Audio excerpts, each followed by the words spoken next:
આપ સર્વોને હેતપૂર્વક જય શ્રી સ્વામિનારાયણ।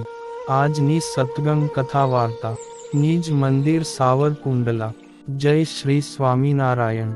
આજે આપણે સત્સંગ કથા વાર્તાના માધ્યમે શ્રી ગોપનાથ મહાદેવનો ઇતિહાસ અને મહાત્મ્ય સાંભળશું।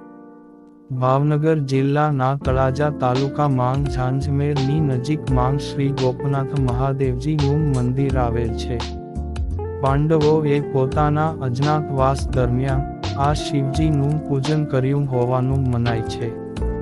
ઈસવીસન 15મી સદીમાં ચારધામની યાત્રા કરીને પરત આવેલા ઝાંઝમેરના રાજા રાઠોડ રાજવી લખધીરસિંહજી રાઠોડે આ પવિત્ર મંદિરના નિભાવ સારું પોતાના રાજ તરફથી 1300 વીઘા જમીન આપેલ હતી। આ જ મંદિર માંગ 16મી સદી માંગ ભક્ત કવિ નરસિંહ મહેતાએ પોતાના ભાભી એ મહેણું મારતા 7 દિવસ અન્ન જળનો ત્યાગ કરીને શ્રી દ્વારકાધીશજીની ઉપાસના કરેલ અને પ્રભુએ એમને પ્રગટ દર્શન દીધેલા। શ્રી નીલકંઠવરની પ્રભુ વન વિચરણ કરતા મુમુક્ષુઓને અભય દાન દેતા થકા શ્રી ગોપનાથજી મહાદેવજીના મંદિરે પધાર્યા હતા। આ વખતે મંદિરના મહંત તરીકે અતિ પવિત્ર એવા નૃસિંહાનંદ બ્રહ્મચારીજી હતા।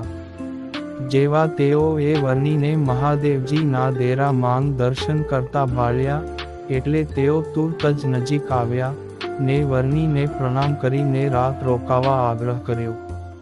વર્ણીની મનમોહક છબીના દર્શન થતા જ જાણે જન્મો જન્મની તપસ્યાની ફળશ્રુતિ ફળીભૂત થઈ હોય એમ અંતરમાંગ અતિ આનંદના શેરડા પડ્યા।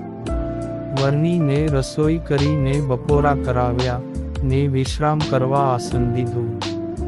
બપોર પછી રોંઢો ઢળતા બ્રહ્મચારીજી અને બીજા સહુ વર્ણી સાથે સમુદ્ર માંગ સ્નાન કરવા પધાર્યા। સહુ કોઈને નહાયા એટલે વર્ણીએ સહુને ઉપદેશ કથા વાર્તા કરી। દિવસ સંધ્યા ભણી ઢળતા સહુ મંદિર ભણી ચાલતા થવા તૈયાર થયા। આ વખતે વર્ણી તો સમુદ્રના કાંઠે રેંતી માંગ એક વેન અધર પાળ્ય બાંધીને વચ્ચમાં આસન લગાવીને બેઠા। ગોપનાથ મંદિરના મહંતે જ્યારે સાથે ચાલવા કહ્યું ત્યારે વર્ણી કહે કે અમે તો આંગી જ રાતે રહીશું, અમારા સારું 10-15 છાણા અને દેવતા મોકલાવજો, અમે આહી જ છાણનાનું તાપનું કરીને રાત્રિ કાઢી નાખીશું। તે સુનીને મહંત બોલ્યા કે વર્ણી આયા તો દરિયાની વેળે આવશે તો વાંસ જાળ પાણી ભરાશે, તમે અમારા સાથે ચાલો, નહીતર આહી જ પાણીમાં ડૂબી મરશો। આમ કહેવા છતાંય વર્ણી ગયા નહીં એટલે મહંત અને સહુ ચાલ્યા અને મંદિરે જઈને છાણાને દેવતા લઈને પોતાના સેવકને મોકલ્યો।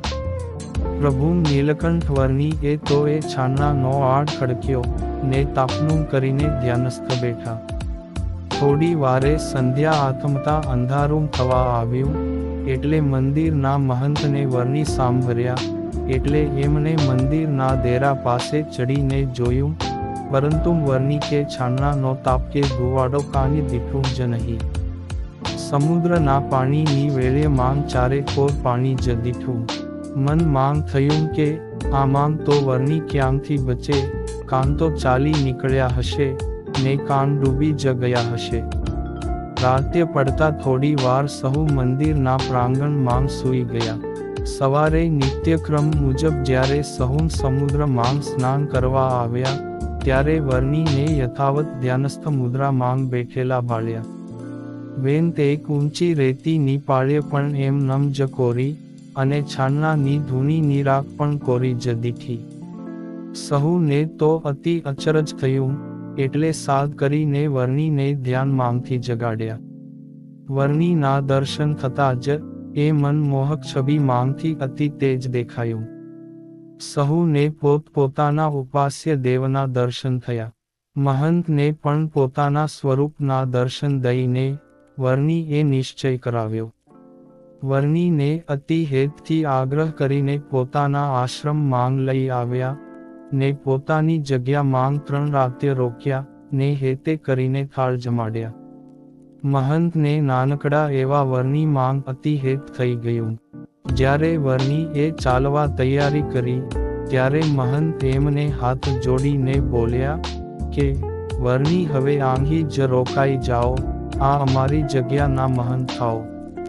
ત્યારે વરની હસ્યા ને કહે કે અમને તો મહંતાઈ માંગ કાને માલ નથી દેખાતો, અમારે તો તીર્થ સ્થાનો માંગ ફરવું છે અને હજુ તો દ્વારિકાધીશના દર્શને જવું છે, એમ કહીને ત્યારથી ચાલી નીસર્યા.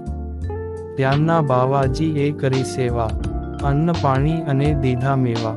દીધો બાવાજીને ઉપદેશ, તેથી જાણ્યા તેને પરમેશ. બાવે તો વિનતી કરી ઘણી, તમે થાઓ આ જગ્યાના ધણી.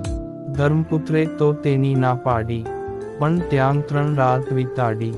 સમય જતાં વર્ષો પછી સંતોના વિચરણ દરમિયાન મહંત બ્રહ્મચારીજીને જાણવા મળ્યું કે એ શુકલકડી જેવા આવેલા નીલકંઠ વર્ણીએ રામાનંદ સ્વામી પાસેથી દીક્ષા લીધી છે અને હાલ એ ગઢપુરમાં શ્રી સ્વામિનારાયણ ભગવાન તરીકે ઓળખાય છે.